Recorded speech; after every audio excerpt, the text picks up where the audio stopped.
actually in the same room. Yay, yay, I'm excited. Hi, Melissa, how are you? Nice to email. Sit well, hi.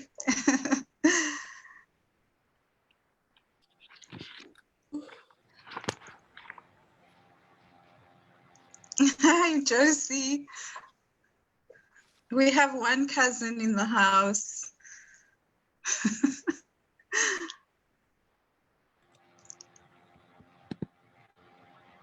All right, we're live on Facebook. Hi, Facebook.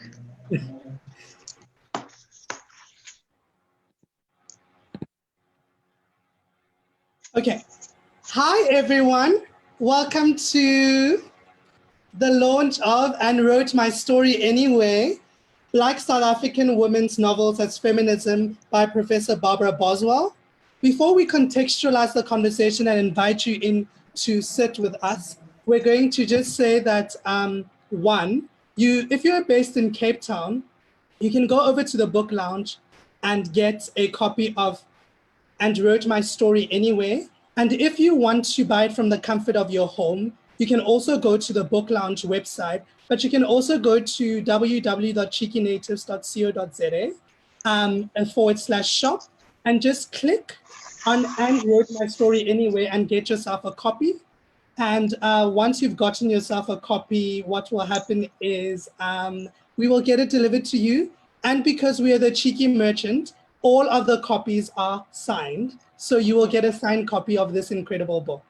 What we're going to do is I'm going to allow Alma to just introduce our speakers this day, and then we will contextualize the conversation, and then we will get right into it. Thank you so much, Dr. Honola. I have the great pleasure of introducing our two speakers today.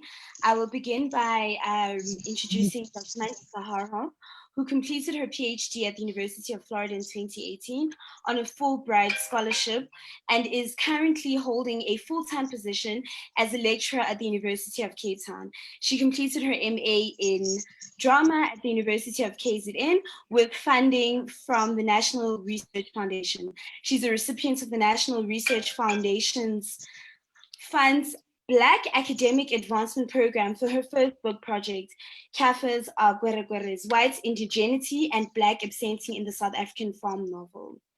I also have the great pleasure of introducing Professor Barbara Boswell, who is a feminist literary scholar and an associate professor of English at the University of Cape Town. She's the author of Grace, a novel, winner of the 2018 University of Johannesburg debut prize for creative writing, and also of the amazing And I Wrote My Story Anyway, which we are discussing today.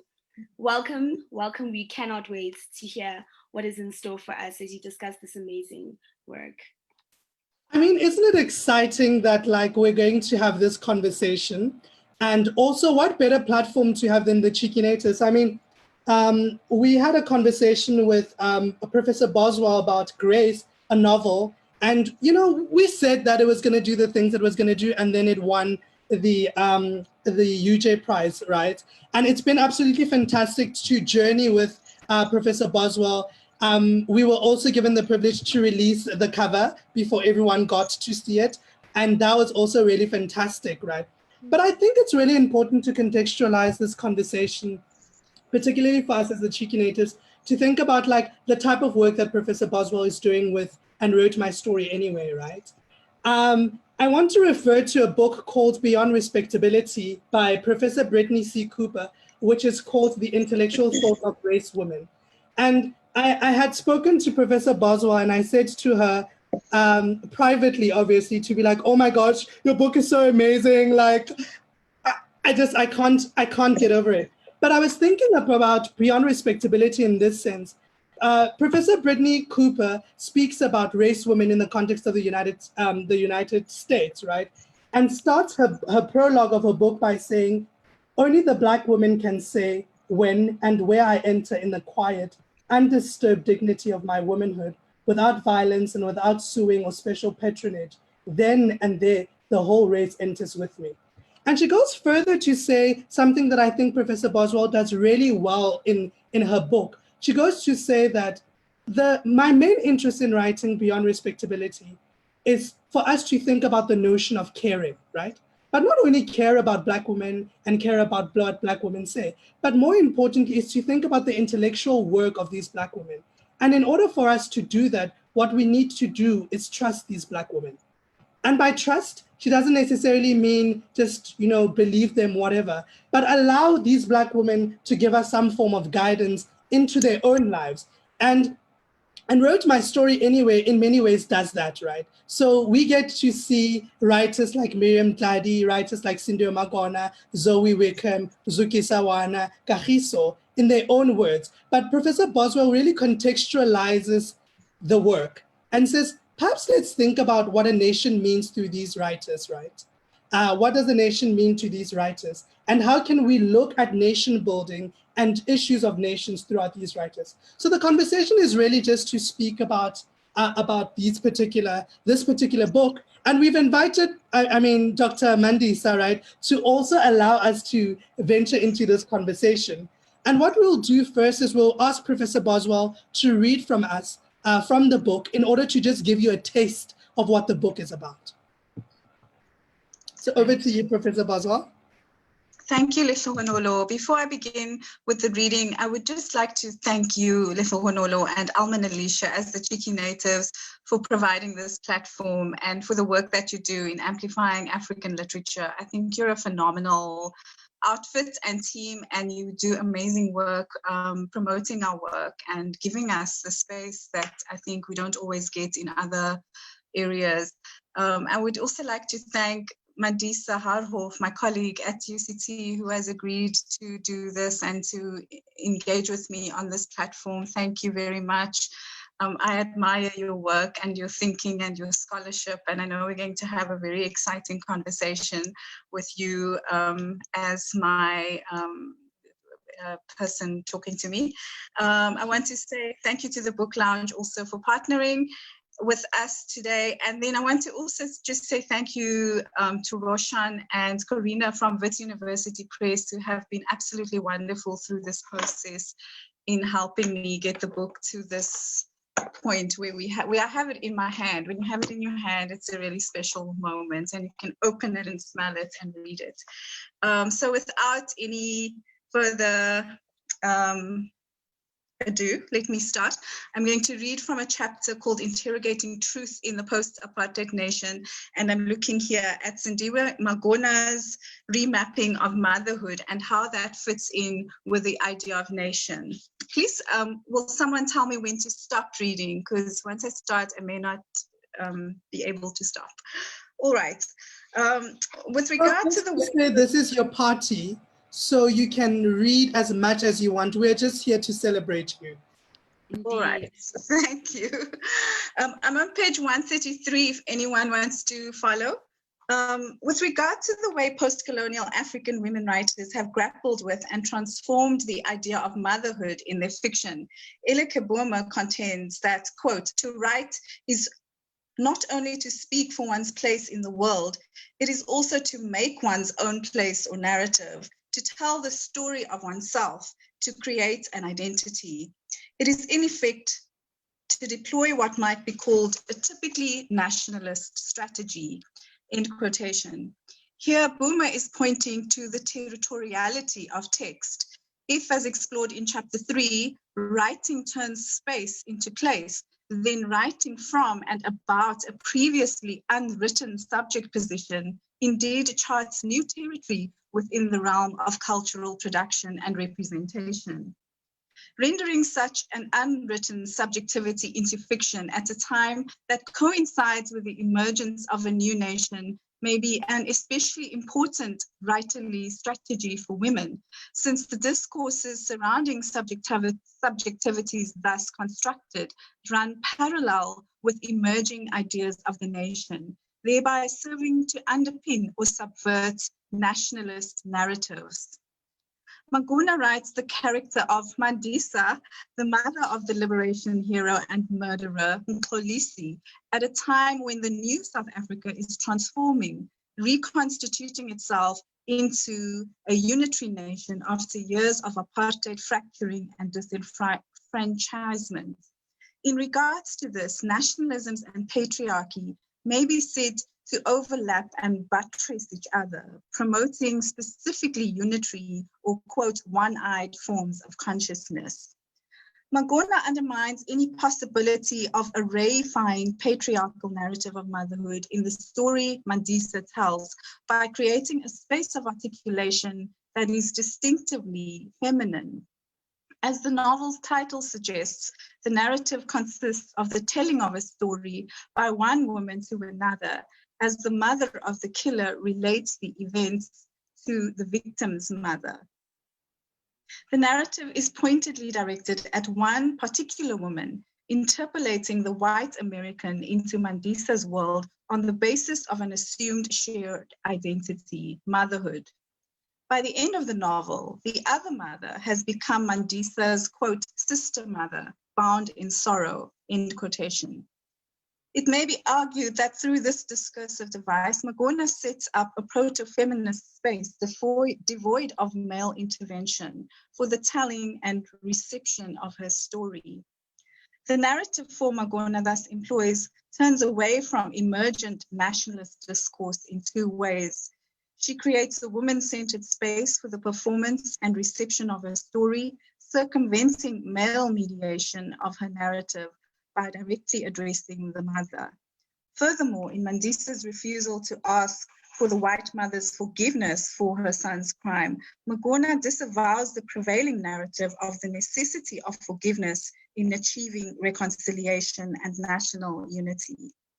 She asks only that the white mother understand her son and never asks for forgiveness or absolution. The only plea for forgiveness is directed at God. Deftly interweaving the story of the murder victim with her own and that of her son, Mandisa relates the tale in the first person from a perspective that generates reader empathy, not only for Mxolisi, but also for herself as a mother. Counter to sacrificial narratives of motherhood, the son's story does not displace his mother's.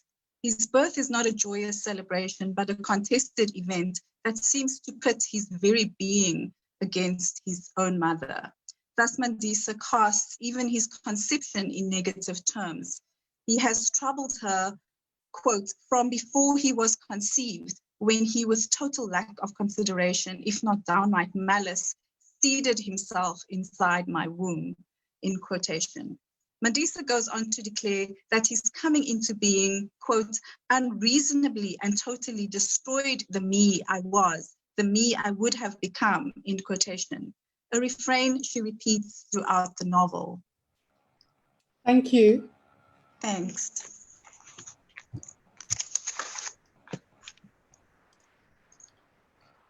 I suppose to start the conversation before we hand over to Mandisa to share some reflection and engage with you, for people who don't know why you chose the title and wrote My Story Anyway, would you like to tell us the story behind that? Right, yeah, if you read the introduction, I think I forget which chapter, but I use this short story by Rayda Molope to teach. It's called The Toilet.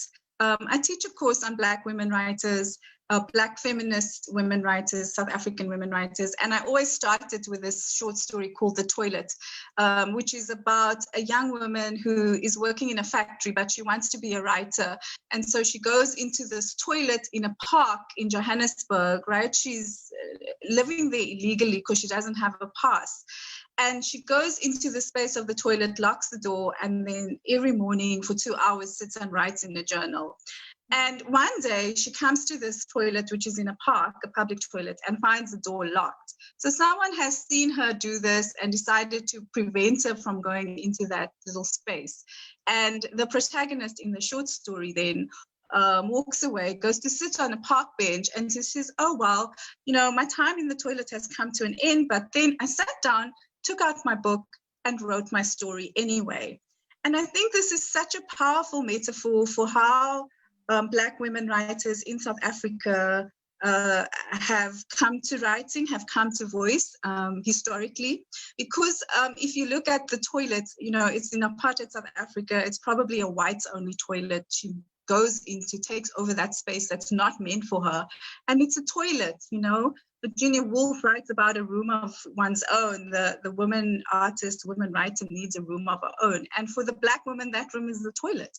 So it really signifies in powerful ways about the conditions that Black women face in becoming writers and have historically faced in this country in becoming writers. So I thought that story was really powerful and a powerful way to start the whole musing on Black women writers in South Africa, because despite all the obstacles, despite the way in which apartheid positioned us, despite all of those things, we wrote our stories anyway, even though we weren't supposed to, even though we were supposed to only be there to serve other people, be domestic workers or in service to other people all our lives.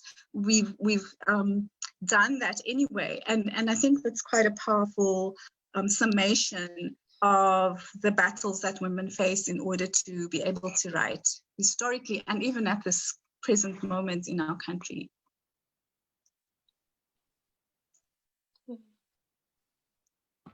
Over to you, Mandisa. All right. Oh, Barbara, I'm so excited, one, to have read the book and also to enter into your work in this way. I have not had the privilege of taking any of your classes because I'm your colleague, but I've heard from friends like Kim what it is to sit in kind of like your feminist Black South African literary classroom. And this book is such a contribution to South African literature.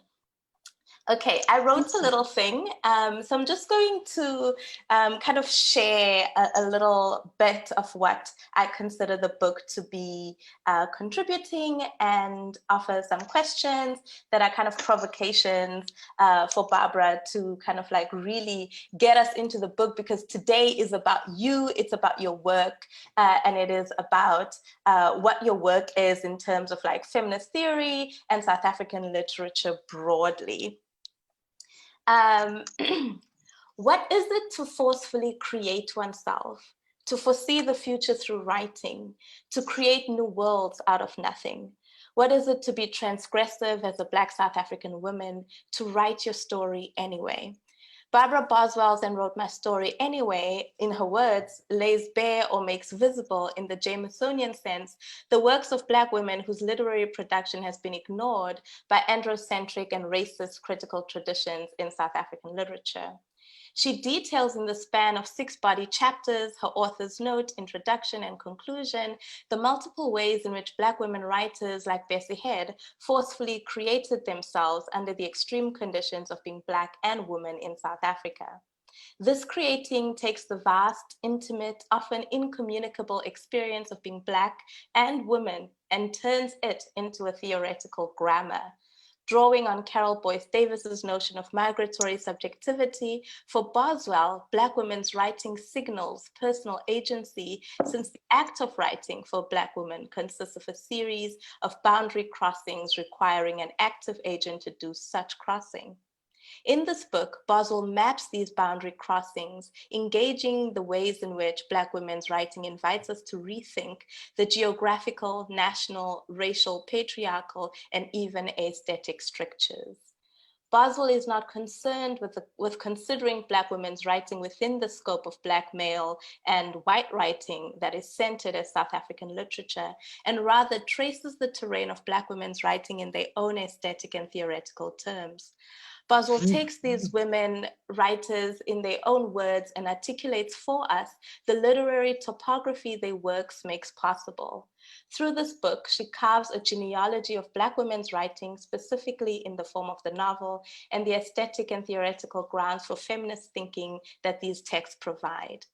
Through pointed, close reading, Boswell describes how these Black women writers tend toward their Blackness as generative grounds for imagining, revealing, speaking womanhood in Southern Africa. Thus, to tend to Blackness in these texts and through the theorizing analysis Boswell offers is to consider the critical and feminist possibilities of subversion, borderlessness, incoherence, of spectacle, of refusal, of being elusive, fractured, abstracted, ambiguous, slipping through the bounds of reasonableness and respectability, with being without category, writing into the fissures, forced silences and devised gaps, insisting on much more than mere survival in the nationalist, racist, and androcentric world, which can only marginally include women. To determine their narrative in the literary landscape and women's lives in literary imagining, these writers forcefully engage their identities as marked, threatening, and incommensurable.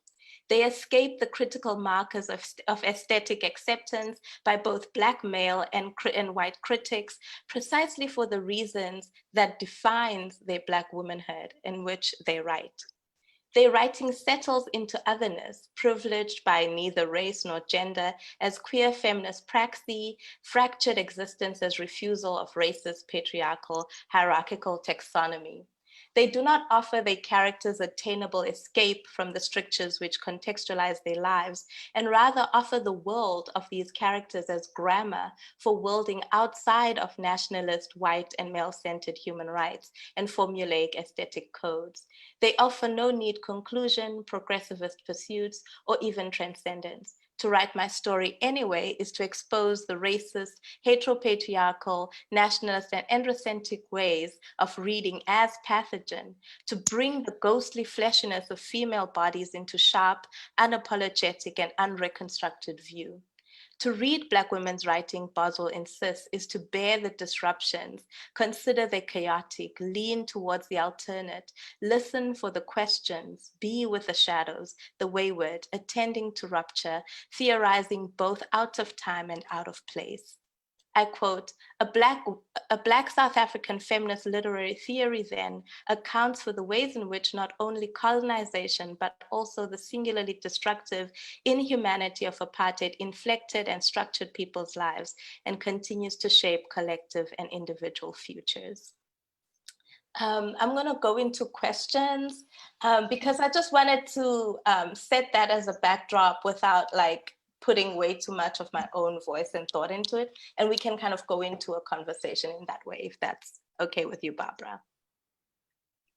Okay. That is perfect, yeah. Okay, so the first question is, one, you set an incredibly wonderful backdrop where throughout the book, you really interweave the idea of context as well as the writer's own story and the narrative that they are crafting. And I love the image of the toilet because on the one hand, Mhlophe gives us the context of apartheid South Africa, which by virtue of the toilet being a whites-only toilet, leaves the writer without place to write and kind of like stealing time to write. By going to the toilet, it's stolen time, it's stolen place. So in so many ways, you do this thing throughout the book of taking the context into consideration, not as a way of being apolitical as these writers have been read, but rather of politicizing the very context as spectacle, the very context as the theoretical terrain in which they write. The first question is that of placelessness, and I'm thinking a lot about Bessie Head here, and a lot of other writers that you cite who write outside of the country, but also place in terms of where does Black South African women writing fit, right? And you tell us that it doesn't quite fit well in terms of like the post-colonial formation when we think of when the liberation struggles ended for a lot of African countries, because South Africa is so out of place in relation to what we consider the post-colony. It doesn't quite fit well in terms of, it fits and doesn't fit, right? It doesn't fit quite well in terms of like the global schema of Black women's writing, And also they're writing in exile most of the time, so it does and it doesn't.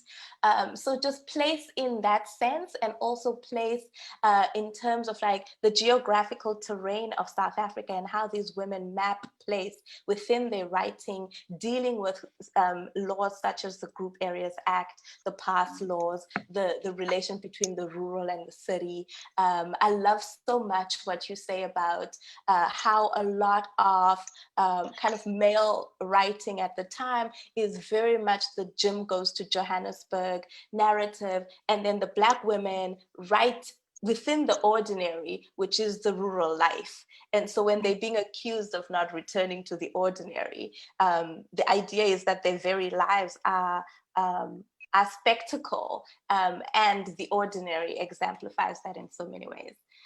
I'm doing that thing I do, which is talk way more than I need to be reading my question, which is why I had to write stuff down. Okay, so here's my first question.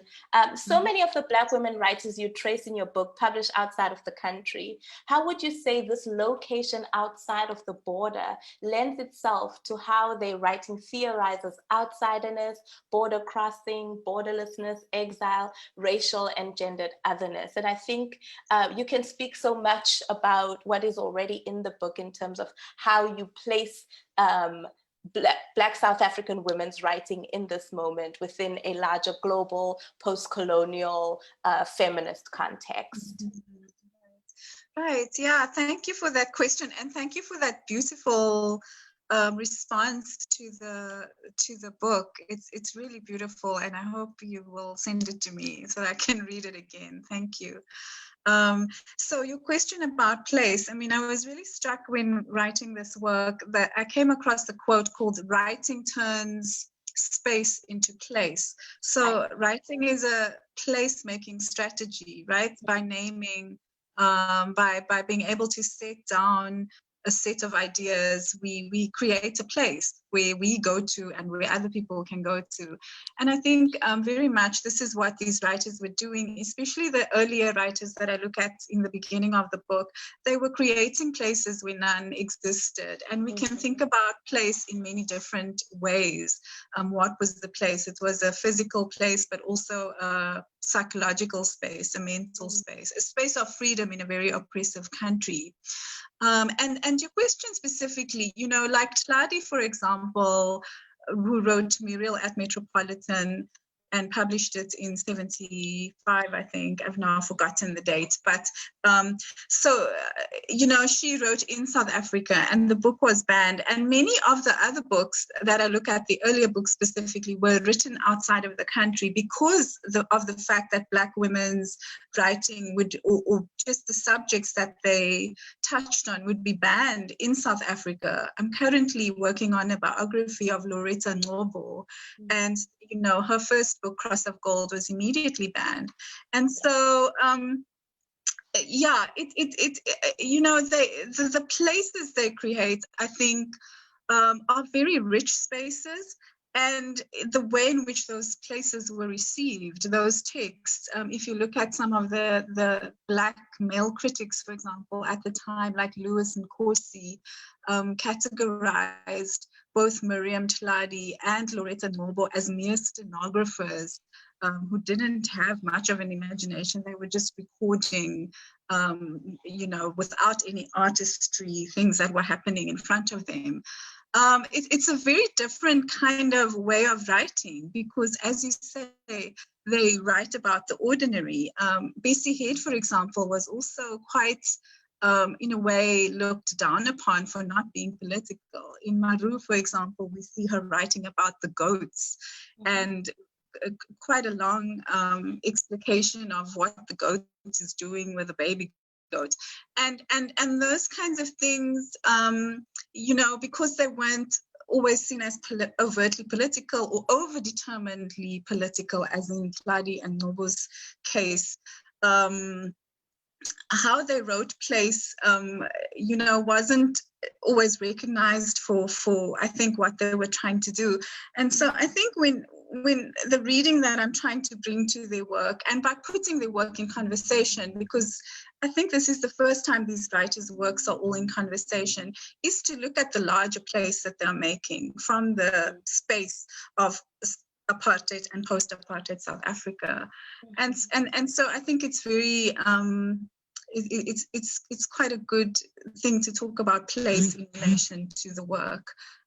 So yeah, the place that they are creating is a reconfiguring of place, because they're taking this nation and pulling it apart and pulling apart the idea of nationalisms and who belongs, who doesn't belong to a nation, and completely reconstructing what it means to be part of a nation. Yeah. I absolutely, thank you so much for your response. I absolutely love you kind of close read this moment. I think it's, now I'm forgetting the novels because there's so many of them, and I'm so grateful that you've included so many writers, but it is, I believe it's Lauretta Ngcobo's novel where she writes about the mother wanting to cross the border with her sons. And she doesn't make it. The sons kind of like get this kind of like border escape, but she is caught in place in some ways, right? And a person could say that is a failed attempt, which she writes a later novel to kind of like add to that one. But I thought it was a profound statement of what it is to think about, to challenge nation, right? If the nation insists that women don't figure within it, here the borders of South Africa hold her back, even as she attempts to escape, right? So there's a particular kind of slippage there where outsiderness there's a particular slippage in that image where, on the one hand, she speaks to the position of women in South Africa as confined to a non-escape, a deathliness, right? Yet also in that, to irrevocably belonging to this country and of this country, precisely because she cannot escape it, even as she attempts to. There's, so I thought, I think you're quite right in how you attend to these texts by not, I love how you attend to these texts by letting them speak in their own terms, rather than trying to prove the ways in which they are political, the ways in which the ways in which they fit within Louis Ngosi and Jabulo Ndebele's articulation of form, right? Of what it is that they need to do in order to be legible, but rather that even in the kind of like apolitical, so-called apolitical nature, they're incredibly profound, precisely because they're not political treaties and they're speaking to very ordinary ways in which women's lives are circumscribed in the country. Yeah, there was a cyclical way of saying thank you for your response, and for thinking about outsiderness and bordernessness in that way, and how these women create geography. I love your reading also of Miriam Tlali's mural in the Metropolitan, and just like how she maps the shop, but also its clutteredness and its kind of like claustrophobic, the claustrophobic nature in which it's so packed with Black bodies, but also with furniture, and the constant attempt at clearing, right? And the larger image of the apartheid state clearing Black bodies from space, and how impossible that act of clearing is, to the point of where Muriel herself has to be in the white space in order for the work to get done, speaks to the very impossibility of clearing Black bodies. All right, my second question. The book challenges the relation between, and this is what you read, actually. This question is from the the portion that you read. The book challenges the relation between women and/as nation, building on feminist discourses that point to the danger of conflating women with nation. Particularly considering Zoë Wicomb and SindiweMagona's work, you highlight how the post-apartheid nation, so also the colonial apartheid state in your previous text that you read, is built not only on the deferment of women's rights, but the very illegibility of Black women, their lives and their experiences within the national terrain.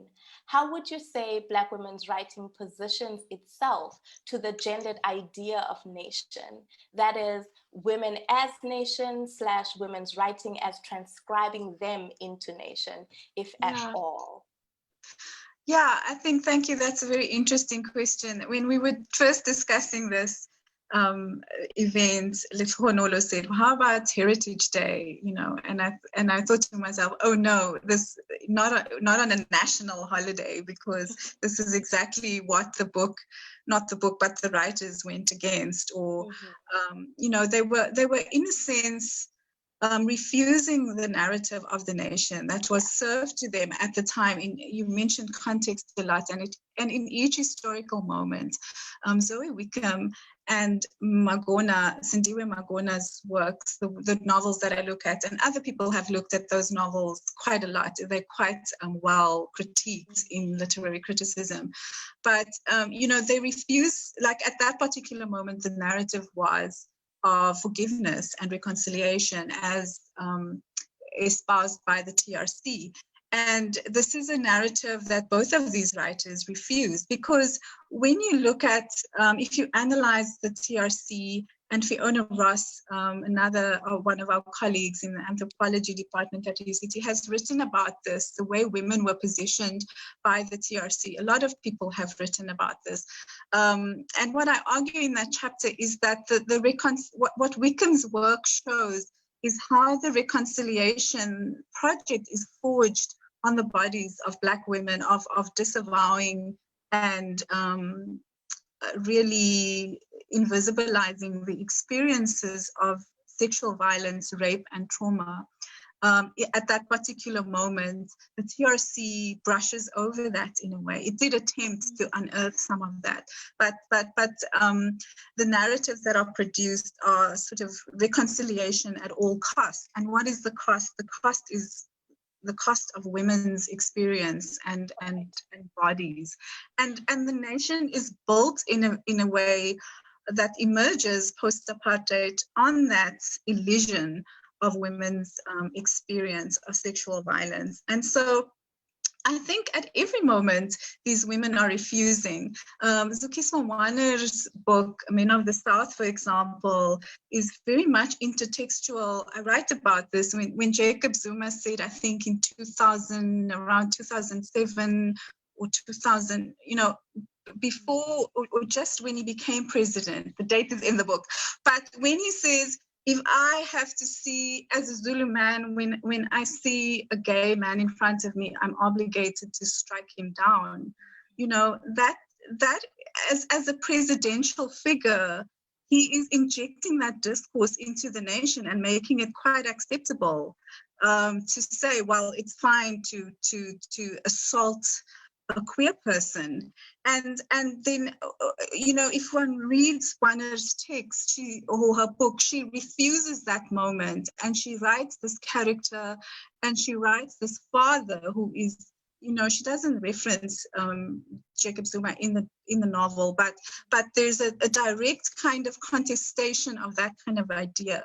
Mm-hmm. So I think all of these women have, in a sense, refused the narrative of the happy family of the nation and the one nation and how it gets built. And I think this is what makes them subversive. This is what makes the work quite deeply, for me, theoretical, because they're charting ways for us to resist all the time through these texts. And these acts of writing are very political, because they're refusing a kind of handed down script of what it means to be a woman, a Black woman in apartheid South Africa and in post-apartheid South Africa. Mm-hmm. Mm-hmm. Yeah, absolutely. I think what I found profoundly strong in the book was, you know, rather than finding these moments where these women can like fit into the mold of like the nationalist mother of the nation, right? You write about their refusal, you write about their resistance of this. And I found that to be incredibly strong, because that that kind of does away with the narrative of the word is I'm losing my words right now. I'll find it. But yes, you completely move away from the mode of the mother of the nation trope, by which Black women are often recognized. And especially, I was thinking a lot about the idea of how the colonial apartheid and post-apartheid nation state is built on the bodies of Black women. And you write a lot, you lean into the narrative of rape and sexual violence throughout, be it apartheid as well as the TRC moment. And how, if the nation is built on that, right, then nation does not and cannot include women. And so you lean into how these women recognize this and how they write it into theory and how they theorize by writing it, and therefore refuse any recuperation of like respectable motherhood of the nation or respectable belonging or fitting into the nation. And even the story that you bring out about how, I believe it's an ANC woman who was in like fighting it with the like, anyways, she was sexually violated by about 3 ANC male figures, and she shares her story in the TRC, believing in the idea of a nation that includes her. But Matthews Posa then releases a statement saying that he didn't do this, and the ANC completely backs his narrative, right? And of course, she apologizes. We don't know how that apology comes into being, but the entire concept then of sexual violence in these camps is completely reduced to nothing. In so doing, even the kind of like speaking one intonation, transcribing one intonation falters precisely because nation itself cannot include women. And so these women writers kind of like write a geography of belonging that is outside of the kind of restriction, the kind of like national framework. By thinking about borderlessness, by thinking about the rural, by thinking about the ordinary, and by writing into the fractures themselves without trying to like make them or turn them into anything else. All right, I'm doing that thing again. There's a question by Teboho. Hold on, oh, my screen just went blank, saying, can we really say that the TRC said meant that reconciliation at whatever cost? I don't think so. Yes, I think, you know, this is a really interesting question and a good one. Maybe, am I jumping out of turn here? Okay, I'll stop. No, please go ahead and answer the question, because I think it relates nicely to the conversation about the chapter on the TRC. So just to, yeah.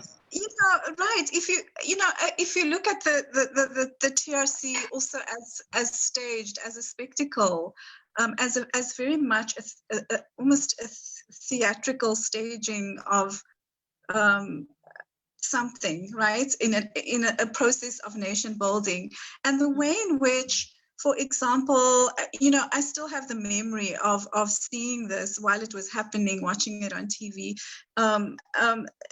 Archbishop Desmond Tutu, you know, kind of forcing people to say sorry or say, please, won't you forgive this person? Will you find it in your heart to forgive? You know, I think there was a lot of pressure from someone who held a very high moral ground in this country and moral authority for people to forgive. I think maybe at all costs is saying it too strongly, but there was certainly a nationalist ideological pressure to reconcile and to move on and to be part of the Rainbow Nation. I mean, this is where the discourse of rainbow nationalism emanates from, you know, the ideological work that it did, and I'm not someone who wants to just unavowedly just bash the TRC, because I think it was necessary and it did a very necessary function, but it is possible to critique it. And I do believe that there was an enormous amount of ideological pressure, especially on victims and survivors, to forgive. They were publicly urged to forgive by a high-ranking member of the clergy who was also a morally very authoritative figure in this country. And so yes, I think it is fair to say that there were these moments of forcedness in that reconciliation process. Barbara, I would also like for you to perhaps lean into that difference that you set up between victim and survivor, right? How the narrative of the TRC was a call for victims to come and speak up, but how feminist thinking and perhaps women's narrativization or sitting with their own trauma is less about being victims of rape, but rather survivors of rape, and how that grammar, how that shift in language does not make space for how women themselves transcribe their story. Okay, I think, you know, there's a lot of scholarship on the TRC and the shortcomings of the TRC, and the discourses produced by the TRC. There's a whole, really a rich body of work. And one of the things that the scholarship points to, and also what I've used in reading Zoë Wicomb's text, for example, is the idea of the binary of victim and perpetrator and victim, right? So they were, in terms of the TRC's logic, and it was a legal framework. You could be a victim, you could be a perpetrator, you could be both in different. So Loretta Ngcobo, who I write about, was both. She was a victim and a perpetrator, but in different, not in the same instance. But I mean, possibly one could be a victim and a perpetrator in the same event. You know, but the TRC in producing those kinds of discourses, there's no room for I'm reading the comments again. Yes, and I think that's an important whole person, Winnie Mandela, being urged in that way. But let me not get sidetracked. So these binaries, you know, they were necessary, but they forgo nuance, and they forgo, you know, maybe the argument that I make is that sometimes survivors of rape or sexual assault will not use the discourse of victimhood, or may use the term survivor rather than victim. So in terms of what that, you know, if I'm not a victim, maybe I've been raped but I don't feel like I'm a victim. And the TRC even says that in the final report. While some people may not feel that they are in this abject state of victimhood and they have transcended and survived, we only can allow for the term victim in this. You know, it's even recognized itself that this was a shortcoming. So you know, and I think the TRC is incredibly important as a nation building tool in transitioning us from apartheid to where we are now. It is vital to think through in processes of nation building, because it was so central, and it continued for such a long time, and it produced so much. So I think it's going to still be a site for thinking through what kind of nation we sit with today for a very long time. Yeah, thank you, Barbara. Thank you for all your answers. I have a few more questions. I'm going to move through them quickly. I love the statement you make in the neo-slave chapter that, quote, I've been practicing how to say that word, rememorring politically counters unremembering, a calculated act of exclusion and erasure. And perhaps again, not for now, but like what you say about some of the erasure comes from the kind of grammar we use when attending to women's narratives, or to narratives that can and should include women.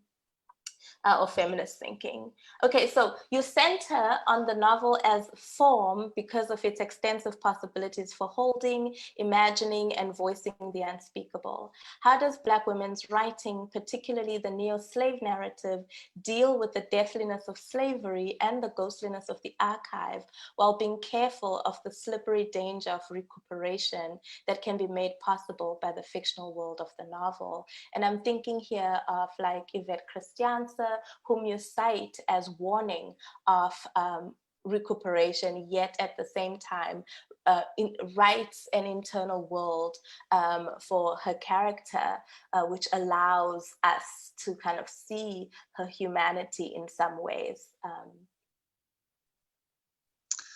Yeah, I mean, that's quite a big question. And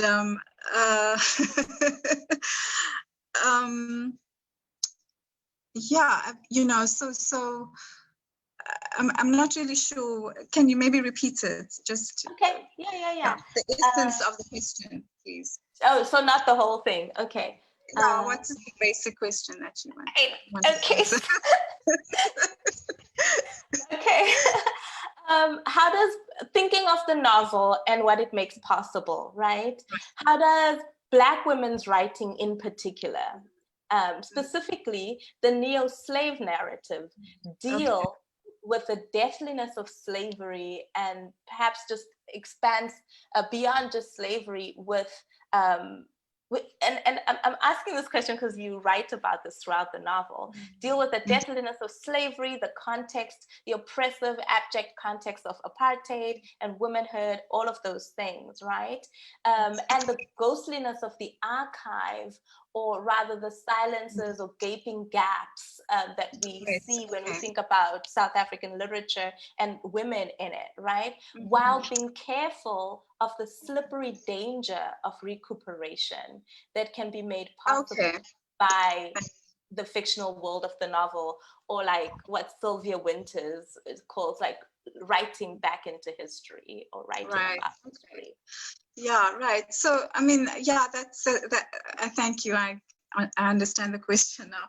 I think it's, you know, I mean, I think just to start with the first part, I think these two novels really gripped me when I read them for the first time, and I've returned to them many times, because I think what it does is really present for us an obscured history. The history has been obscured. Again, there's a lot of scholarship around slavery and acts of enslavement in South Africa, and really how the economy of this country is built on slavery. And again, on the bodies of Black women, if you use being Black very loosely. And I want to talk about that, the idea of Blackness also at some point if we have time.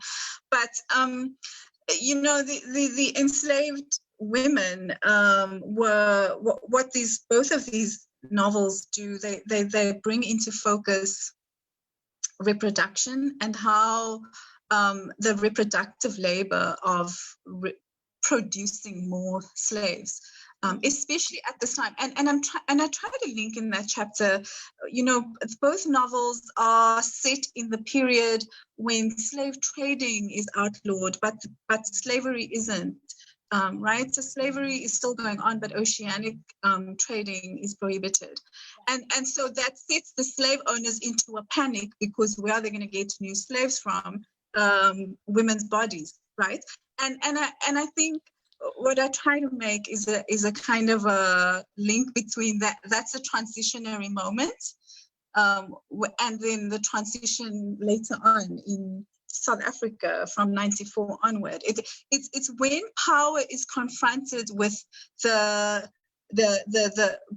law or something, or the will that tells it has to change.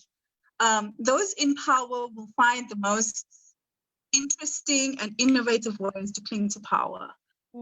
So we see this at two key transitionary moments, and for me, what those two novels really does is it shows how this whole system is built on the bodies of women who are then bought in order to produce more slaves. We see that especially in the slave book, by Rayda Jacobs. And this is a book, a lot of people don't really like that book. I've read a lot of critiques of it, but I also think it does really important work in terms of foregrounding the reproductive labor of women who were enslaved, and how those bodies were used. So we see that book opening with a slave owner buying a 16-year-old girl. And he asks himself, why did I buy this? I didn't actually need this particular type of slave, but it's because she's fertile and can have lots of children for him. And so I think by looking at the experience of enslaved women, particularly, these writers show us different ways in which these bodies were used to construct the nation of South Africa. Those wine farms are still here, right, in the Cape, where I sit at the moment. Let me not go into that too much, but and who owns them still, and how were they built? Whose labor, whose backs were they built on?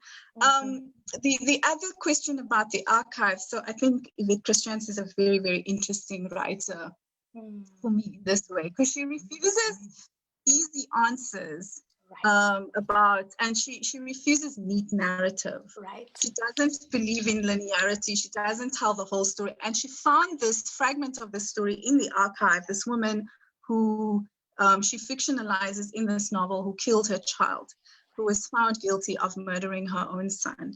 And but she refuses neatness for us, and she leaves that incomplete archive incomplete. She does an amazing thing because she doesn't fill in the gaps neatly for us and give us resolution.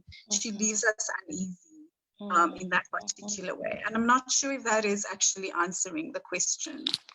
No, that's an absolutely excellent answer. And this is what you do in the book. I just didn't want to have to name every little thing you do in the book and allow you to speak into it yourself. But you really do attune to the ways in which these neo-slave narratives are not intent on filling the gaps of the archive, but rather from the gaps of the archive, allow us to kind of take seriously the history of slavery, the presence of slavery in South Africa, and also particularly the violence on women's bodies as commodity within this context and how that continues in the present moment. And you are very intentional as these in pointing out how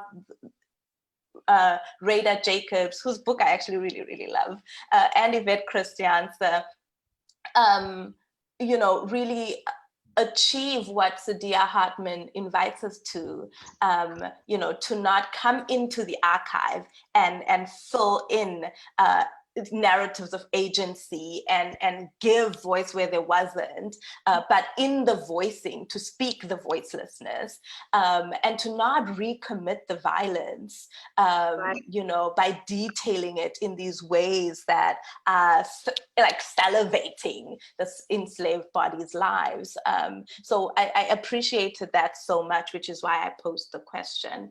I have one final question for you, and I would like for you, in transitioning from this final question to really attend to the question of Blackness, because I actually appreciate that you write about Indian and colored women as Black, precisely because of what Blackness is, as these texts reflect.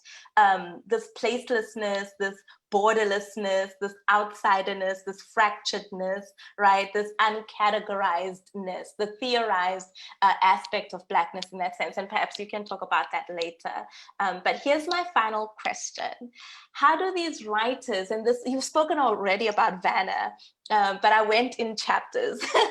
How do these writers, thinking about the final chapter and the conclusion, how do these writers offer feminist and queered possibilities in their writing that challenge, expand, transgress the terrain of South African literature? And I want you to really speak to us about South African literature as we know it, and how this book itself contributes to expanding what we understand to be the South African literary landscape. And just to offer a final quote from you, while the works, I quote, "While the works I have examined differ both stylistically and in the periods they depict, what they share is a subaltern perspective on the nation and a commitment to interrogating hegemonic discourses of citizenship, whether these relate to apartheid or African national patriarchy.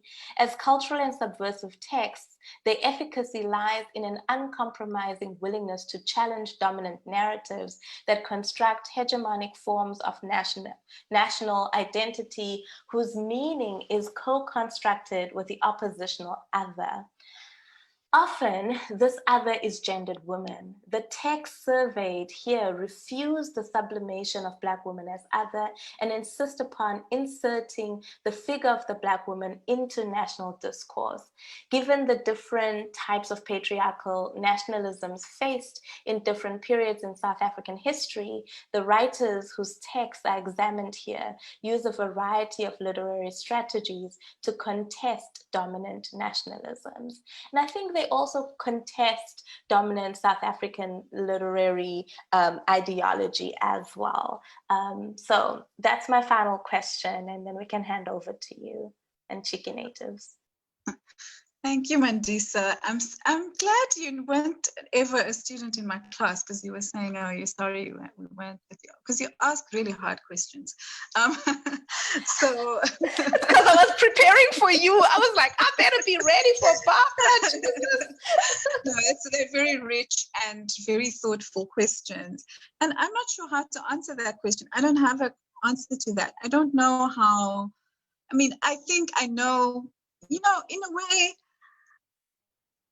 when I think about it, I was shutting out in working this book the larger South African canon.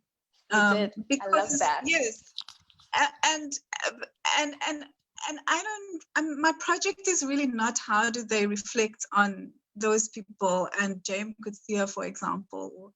My project is how do they talk to each other, and what can we learn from the conversation that we can trace between Black women in this way. So I was really just very interested in what do they create as a whole, and why has no one looked at them holistically? We see here in the 80s a little bit on Miriam Tlali. There are certain key scholars that write about them, Rayda Ngcobo, and I wanted to know, this is so rich. Why can't, I want to read them all together and see what do they give us. And so I'm not an expert on South African literature.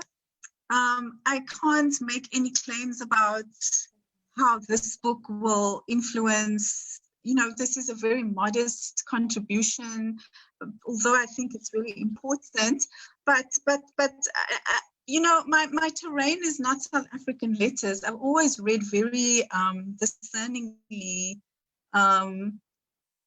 where I want to read. So I don't know.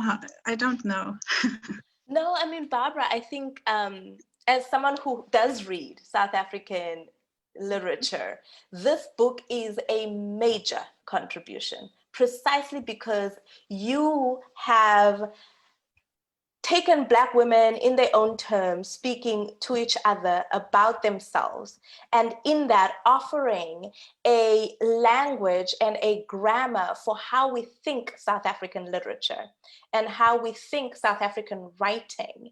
And it's precisely important because it is not this tension of, this is what South African literature has been, let me see where these women fit in. I love that. Thank you. I love that you don't do that. And so it is a contribution that stands on its own, and in standing on its own, it expands what we can think of as South African literature now that this book exists. Okay, so that's for you to then write as a scholar, not me. Oh, I will. Thank you so much for the conversation, Barbara. I appreciate it. And I appreciate you. Thank you, Mandisa. Thank you so much, Mandisa. That was really riveting. We just have like 1 or 2 questions and then we'll open up for Q&A. I'll let the CEO of this company go first, you know, and ask a question about some of the things that we were thinking about, right? Some of the provocations that we were thinking about. I'll go first. I'm always interested in memory, and I'm always interested in collective remembering as well. And so I wonder about the tool of memory in this book, you know, Barbara. So when I think of you having written about the kind of violence that was inflicted upon Black women, I wonder about what the tool of memory is as a mechanism for, I guess, collective accountability. But also, I guess the second layer to that question is what it meant for you as a Black woman to revisit those sections of our history, and what that meant for your own reckoning or for your own writing of this book. Wow. Yeah, that's really deep, because it really changed me, this book. I'm starting first with the last part first. You know, is to systematically uncover and see the obstacles, the kinds of challenges that women face, just to do a simple thing. Like, it's not a simple thing to write. It's not a simple thing to write a book, and it's not a simple thing to have a book published. But to see the kinds of things that they went through, like Miriam Tlali, it's well known perhaps, but I always just marvel how every night she used to bury her manuscripts she used to put it in plastic bags and bury them in her backyard, because the special branch would come and raid her house and tear up any writing that she did. Another person who's a friend of mine, Gertrude Fester, for example, writes, and she's mentioned in this book, but not as one of the main. You know, she was in prison and wrote on toilet paper. So as a way of capturing her thoughts, because that's all she had with her, and smuggled it out. You know, when you look at the systematic barriers to writing and the very oppressive forces that violently punished women, Black women, for exercising this right, and when you see them systemically over decades, and you know, you still see certain violences. I talk to Black women writers now, and the stuff, you know, that is happening to them, to us. It's really, it changed me. It moved me so much. When you know, every time I read Muriel at Metropolitan by Miriam Tlali, I learn something new from it about the way in which violence, systemic violence operates, and how it crushes human beings, you know, and you know, it personally meant a great deal to me. And I think this work also enabled me then to cross over into the realm of writing fiction. So, you know, I was studying these women because I was obsessed with them. I really was. And I was obsessed with writing, and I always wanted to be a writer, but I never thought that I could. And so I did the next best thing, which is to study writers. And you know, it really enabled me to become a creative writer also, and to trust my voice. On the idea of memory, I mean, I don't look at memory specifically as a thematic concern in this work. I drove quite heavily on Toni Morrison's idea of rememory, which Mandisa referenced, and then Phumla Gola in the slavery chapter. I mean, one has to quote her and her brilliant book, What is Slavery to Me?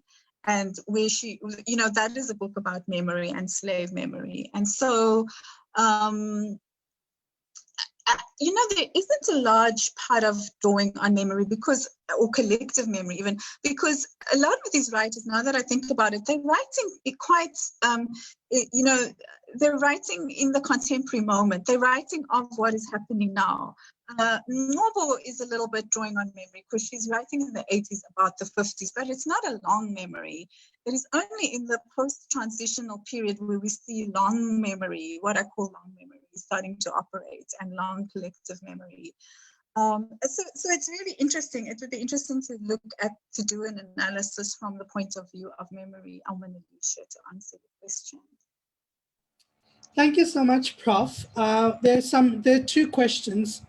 The first question is, it seems many women writers in Southern Africa, like Bessie Head, faced a precarious existence and a fractured relationship as a result of choosing to be writers. Do you think this was the price they had to pay for refusing conventional domestic roles? I mean, yeah, that's such an interesting question. Yes and no. I mean, Bessie Head's problems, or her very precarious life, and she died very, you know, alone in a different country. She was trapped in poverty. If you read her biography, it is really, there were days when she just didn't eat for days.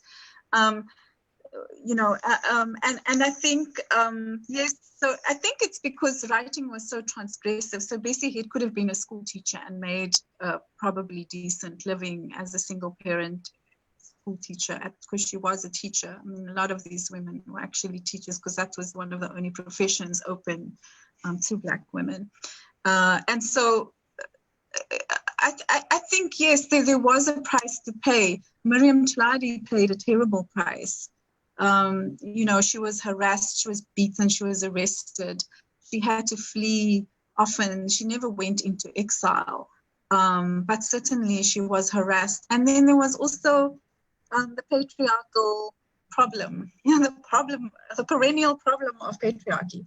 So within their own families, you know, to carve out that space for themselves, to write. And I think, you know, both Lauretta Ngcobo and Miriam Tlali, for example, spoke about they had spouses who supported them. But even so, there was a lot of tricky negotiation going on about time to write and so on, and duty. So I certainly think choosing this very atypical and at the time very transgressive act of daring to write, having the audacity to write, did come with severe consequences, both politically and personally, for earlier Black women writers specifically. Thank you for that. Another question here is, what informed, so it's a two-part question. The first one I'll ask you first and then you can answer, then I'll ask the second one. What informed your choice of authors? Oh, see, this is, yeah, thank you. You know, when I started this project, what year are we, 2020? So I started this is my dissertation, and I started my PhD in 2003. And I think in the time of, so this is now almost a 17-year project, right? So when I started out this area, and this is why we always tell students, choose something you love that you're never going to get tired of, because I'm still not tired of this. I can still will do it for another 20 years. But You know, it was such an amazing discovery for me when I discovered Miriam Tlali and Bestie Head and Lauretta Ngcobo. And when I started being interested in this, there were very few writers. And so while I was doing this work, you know, the field exploded. So Phumla Gola writes about that. After 2000, you see an explosion of Black women's creativity in this country, in literature. And it's just been one of the most exciting explosions. And so whereas when I started, there were very few writers to look at. By the time I came, you know, I was still writing this book last year. At this time of the year last year, I was still finishing it.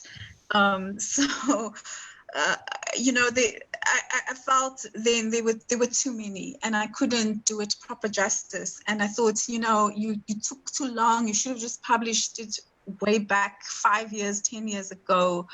So there are writers that I would have loved to include, like Nozizwe, Cynthia Jele, and Angela Makowa, and Maxine Case, for example. You know, Kopano Matla, for example, I do mention her, but it's not a kind of analytical chapter in the book. So it was a very hard decision, because as time moved on, as I was working on it, it's just as more and more books are coming out. And soon Nyati just today has a third book out. And, you know, it became so overwhelming. And there was a moment, Letohonolo, you will remember this, where I called you on a Sunday morning and said, I'm not going to publish this book because there are just too many people that I can't put in the book that need to be in the book, and I feel like giving up. And so, you know, I looked at, so to seriously answer the question, I looked at what I thought were feminist leanings, or feminist, you know, centering women in a particular way, centering some of the problems that Black women face in this country, the subject matter. That's what I looked at. I looked also at writers, I think, you know, who it's very subjective, who had made an impact in certain ways. And then I also had I think I had a cutoff date of, I think, 2010 for the last book. So because I had to end somewhere, and I wanted to continue. I really wanted to continue, but so the point is, what informed my decision? There were Black women. They were writing about conditions in South Africa and South African women, and gender and sexuality, and the intersections. There are intersectional writers who look at race and class and gender and sexuality, like Wanner, for example. And also Kagiso Lesego Molope. And so, but as time moved on, they were just, you know, already this book is dated and needs another volume to come out, which someone else will write, hopefully. I want to say, as you say that, so there's another question, but I just wanted to mention this. Kagiso Lesego Molope is watching this conversation, and he writes, much respect to Professor Boswell, and thank you for being such a beacon of light. And a related question to, I suppose, this is, the second question is, have you had any engagement with or feedback from living authors, including Zoë Wicomb, cited in the book? You know, no, because I think I've discussed, you know, there were. So my dissertation I sent to 4 writers. They were Loretta Ngcobo, Miriam Tlali, Gladys Thomas is a poet, and then did I say SindiweMagona already? Yeah. So I sent to them the dissertation, and I received some engagement from Miriam Tlali around it. She really liked it at the time, and so and the other, no, I actually didn't. I thought about it. I actually think I had a conversation with SouthAfrican about, will you read my chapter? And then it never went anywhere. But in a sense, yeah, no, so in that way, whatever engagement comes will be maybe a first for it. And I thought about it, but I felt also that, you know, in a way, it might have have influenced me in a way that I think I wanted to just get these ideas out. So there were people who I spoke to in person and interviewed, and Yvette Christiansë, for example, also. But I have readers of the book, but they weren't the same readers, yeah, of the people who were covered in the book, yeah. Another question is, what do you hope we'll take from reading the book? I mean, one thing that I really hope for is, I think the people who will read this book, I think this is a point that Roshan made, will already know these writers and be hungry for their work. I think there's a huge hunger for work around these writers, and there's a huge burgeoning literary culture and book clubs and people like yourselves who are really who are giving us Black and queer and Black women writing Pan-African. And so, but one of the things that I hope will happen is that a lot of these writers' works are out of print, like Zoë Wicomb. I teach Zoë Wicomb. I was shocked last year. Zoë Wicomb, a lot of her work is out of print. Tlali's work, I've come to expect that we will not find her work anywhere. It makes it very difficult to teach. Ngcobo's work, there's a kind of longevity there that, you know, it's had another run and they didn't die. Her first book is out of print. I know Yvette Christiansë a few years ago was distressed because a book was being pulped unconfessed. And, you know, okay, let me just say what I remain on message. That I hope that these books come back into print, and I hope that they will be widely read, and I hope that they will be read by young people especially. And I think there's a very strong case to be made for novels like And They Didn't Die, Muriel at Metropolitan, to be part of our curriculum for high school students. And I don't know why this isn't happening. I really don't, because they're perfect for that. And so I would like to spur interest. I would like to spur interest in the idea also of the nation and how we see ourselves and how we produce ourselves and reproduce ourselves as South African, as global citizens, as Africans, and how we are part of Africa, but see ourselves as so exceptional. You know, in this location. So all of those questions, I think, are things that I hope will be provoked. Thank you so much, Professor Boswell. This has been really wonderful. Again, on the chat is the various list of places where you can get the book. You can get it at the Book Lounge. You can get it on Loot. You can get it on Take a Lot. You can also get it on Amazon. You can also get it from the Wits website, and you can get signed copies from the Cheeky Merchant. We'll post the link again there. But I think before we go to say this, I think more than what the book does, right? So we know on the one hand, the book places these women in conversation with each other and place these women in conversation with you and thinking about how these women can exist within this nation. The book also does something very fundamental. The book also offers us a new way to theorize about these women, right? The concluding chapter really is an important chapter, although it's in the conclusion. It allows us to think of these works as feminist works, right? So not only novels in the flimsy sense, but to think of them as praxis, as theory, right? And to also do what you say you've done earlier on in the work, to revision, right? For us to understand and place these women as being women in their own right.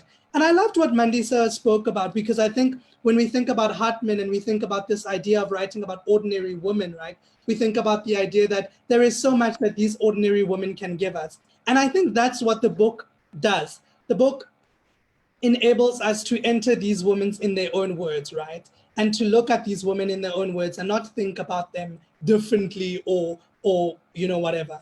But so from us at the Cheeky Natives, this is going to be a very important book, super important for people who are thinking about Black women writing in South Africa. I think that this is going to begin scholarship about what we can do about Black women's writing. I mean, as Professor Boswell said herself, there are a lot of women writing in the nation, right? We think of Cynthia Jelle, we think of Mahale Mashego, we think of Sunyati, and perhaps this book is the start of books of this nature who are thinking about Black women as novels, but also thinking about what nonfiction writers in this country are doing.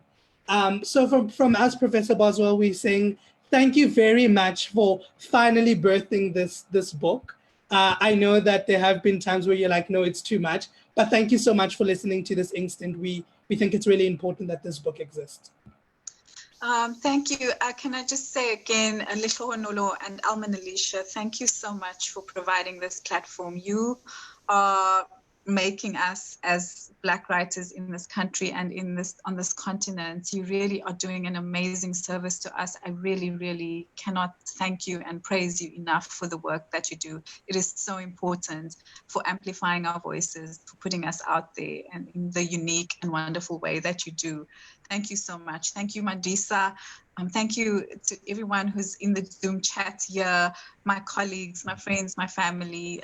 Thank you so much for making the time to be here, and do enjoy the book and email me and scream at me if you want to engage with me around it. Thank you so much. Alma, do you want to sign us off? Thank you once again, everybody, for joining us. This has been such an amazing conversation. I think that some of the work that we want to do at the Cheeky Natives is to create some of that literary engagement and some of that critical analysis. And I think that in many ways, this book also posits us a way to begin to have those kinds of conversations, to really begin to treat the work of Black women writers as the amazing and richly textured literary work that it is, outside of it just being this anthropological idea of writing the ordinary that I think often gets criticized. And thank you so much, Prof, for doing that. I really look forward to the engagements around this book, but also look forward to the kind of conversations that this book will begin to spark. Thank you once again, Dr. Mandisa, and thank you so much to everybody who's watched us. We can't wait to see everybody posting their copy of and wrote my story anyway, and we look forward really to seeing what's next in the journey for this book. Thank you. Thank you, everyone. Have a wonderful evening. Bye-bye. Bye. Bye. Bye.